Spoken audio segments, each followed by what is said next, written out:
Through the generous contribution of Dr. Lewis's family, we're very fortunate to be able to share with you these timeless recordings of Dr. M. W. Lewis, a self-realized American yogi. Dr. Lewis was Paramahansa Yogananda's first American disciple and dearest personal friend. The wisdom Dr. Lewis imparts through these teachings will give you a dynamic and practical insight into the ancient science of yoga as taught by Paramahansa Yogananda. This lecture's title is Concentration, the Key to Success, and was delivered in Hollywood, California on February 3rd, 1955. Subject this morning, interesting to all of us, is concentration. But not only concentration, the key to success. That's what we're interested in. But I think perhaps we make a mistake sometimes in weighing just what success is. What is success? Taken from worldly consciousness, you know what success is. But we also know that worldly consciousness passes away, is changeable, is not permanent. And so all success in that consciousness must pass away. So real success, of course, must be success by merging in the one Father, the one common Father. If we know Him, whether we have anything or not does not matter. As Jesus said, He had no place to lay His head, but He had oneness with God, which is the greatest success. So bear that in mind as we discuss this problem this morning. Concentration, the key to success. Now, success in any line of endeavor, whether it be labor, professions, or business, arts and sciences, depends upon one thing. It depends upon control of the life force in the body. If you have control of the life force in the body, then you can have concentration. If you do not have control of the life force, you cannot concentrate to the fullest extent. And remember, to know God, the science of all sciences, requires the deepest concentration. So it is very important that we know the control of life force in the body, because that is the key to concentration. Now, when you have control of that life force, then you know what relaxation is. Relaxation means the withdrawing the life force in the body from the senses, from the muscles, from the internal organs. So that has to come first. Remember that. Having relaxation, control of the life force in the body, then you can concentrate. Then you can use your concentration, as I will try to point out. So, just remember that the first thing is relaxation. Let me give you an illustration. You are in a room, and there's lots of noise going on. You're trying to concentrate on some one thing. And you say, I wish they would stop that racket. How can I concentrate? You can't. Why? Because you have not controlled the life force in the body.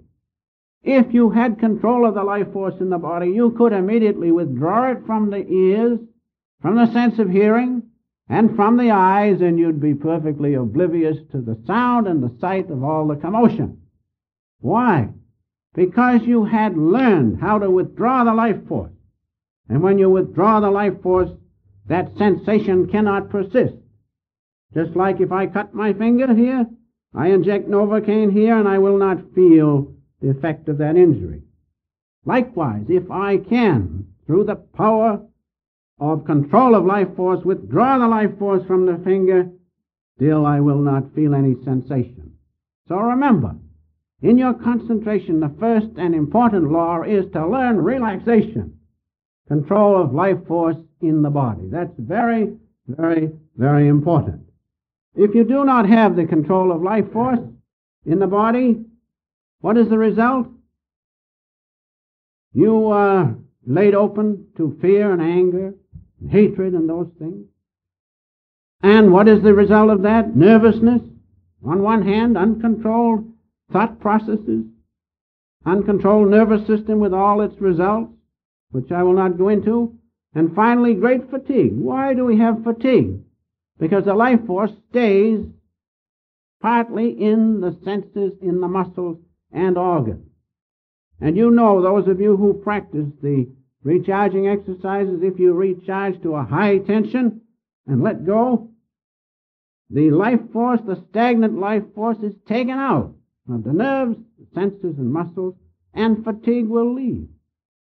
So you cannot concentrate if you're fatigued, but if you take out that stagnant life force, then you can concentrate. Those are just little points in passing. So remember, the first thing is that you learn how to relax, control the life force in the body, then you can concentrate to the highest degree. Now, what is the definition of concentration? The definition of concentration, according to the Master, is it denotes the art of withdrawing the attention from the objects of distraction. That's one part of it. And then applying that freed attention on one thing at a time. So remember two parts of it. Two parts of it. First, withdrawing the attention from the objects of distraction. And we'll come to those objects in a moment. We had an illustration as I spoke about the room. The distractions were from the sense of hearing and sight and other senses. Those were distracting your attention so that you couldn't withdraw it. So you have to learn to withdraw the attention from the objects of distraction and then apply that freed attention on one thing at a time. Now, until you can do that, you cannot really and truly concentrate. Or at least your concentration is not at the highest degree. You must be able to do those two things. Now, one other thing that comes to my mind in passing is this. When you withdraw the attention from the objects of senses, then it must not remain quiescent or dormant. You can get that in sleep. When you go to sleep, you withdraw the attention from the senses and from the muscles, partly, and the internal organs. Things quiet down, but what good is it to you? But in concentration, you keep that withdrawn attention alerted, ready to use.